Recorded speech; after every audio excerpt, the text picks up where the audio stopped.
Hey there, this video is about communication in Overwatch, particularly about shot calling. Understanding the value of good shot calling can help you climb a lot in solo queue, and it's vital knowledge in a team setting. Let's get to it.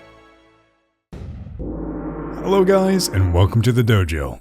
In this guide we're going to be talking about shot calling, aka designating targets to eliminate in order during a team fight, and calling general execution strategies for the team. That's a nifty description, but what does it actually mean? You see, when you're playing in a solo queue game, you're dependent on your teammates, even if you don't actively cooperate.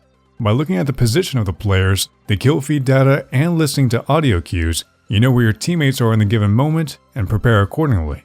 It's vital to be aware of your surroundings in Overwatch, and in the worst case, you still have access to a lot of contextual information that you can use for your own benefit. For more about the information available during the game, check out our mental checklist video, detailing how you can extract all the information that is happening in the game for your own benefit. Back to the topic at hand. It is true that you can get by with the default info in the game. However, communication allows you to do much more than the bare necessities. Even if there's only one player giving you calls, which we'll talk about in a second, that info will get to you faster and with a lot less effort, so you can adjust your game accordingly. A team that has minimal calling will perform way better because players are aware of a lot more than what they can actually see. Let's visualize this phenomenon. A team not communicating at all is a bunch of people who were handed guns and sent to the front line to achieve an objective without much knowledge. They can try, and some of them might be better than others due to having a better understanding of what to do in a situation where information is sparse. Some might do better because their raw skills are on point. A team who communicates and works together will do a lot better, however. They can bring targets down one after another, claiming their lead after the first elimination. They can move together to gain information that is shared with the whole team, allowing each individual to share a deep understanding of the situation instantly, even without being there physically. You should get the idea.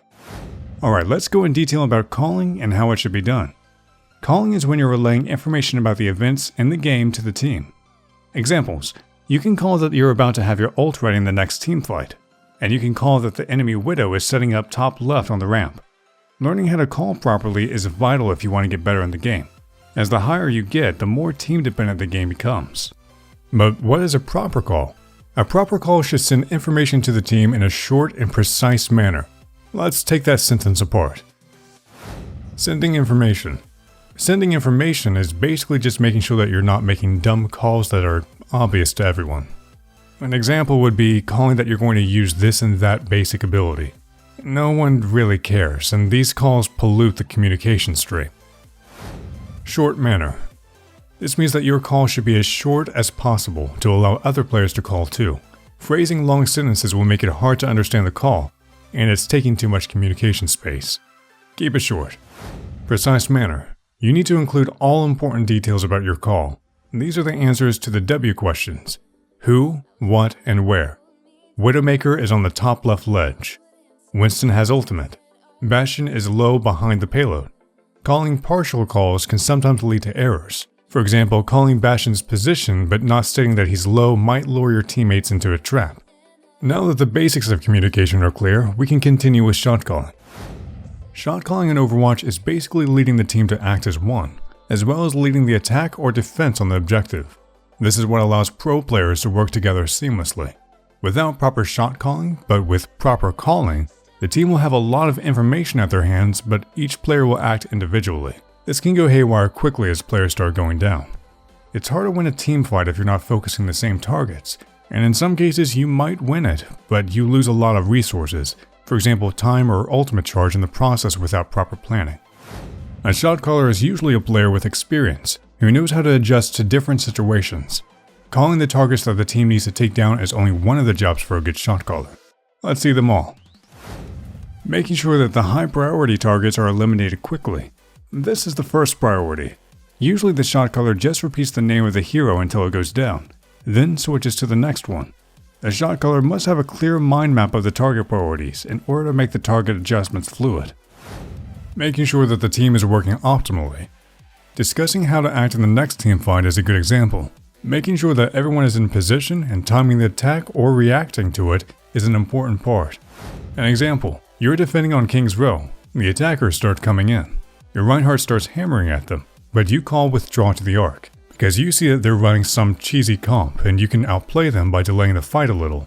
Without the call, Rhine might have gone down, making it easy for the team to take the point. Making sure that you handle your resources well. Using too many ultimates can hurt you. Not using the ultimate combos can also hurt you for the same reason. With proper calls, the team can prepare for using particular combos, getting to good positions, and waiting for the right time to act. So these are the things that a good shot caller will pay attention to. Partly doing it yourself, or allowing someone to do it can vastly increase your chances of winning. Another thing that we need to discuss is listening to calls. When someone tries to help the team and willingly shot calls, listening to it is a good thing. This might need you to pay more attention to the team, but it's usually worth it. Allow the team potential to win matches for you, instead of try-harding and resisting cooperation.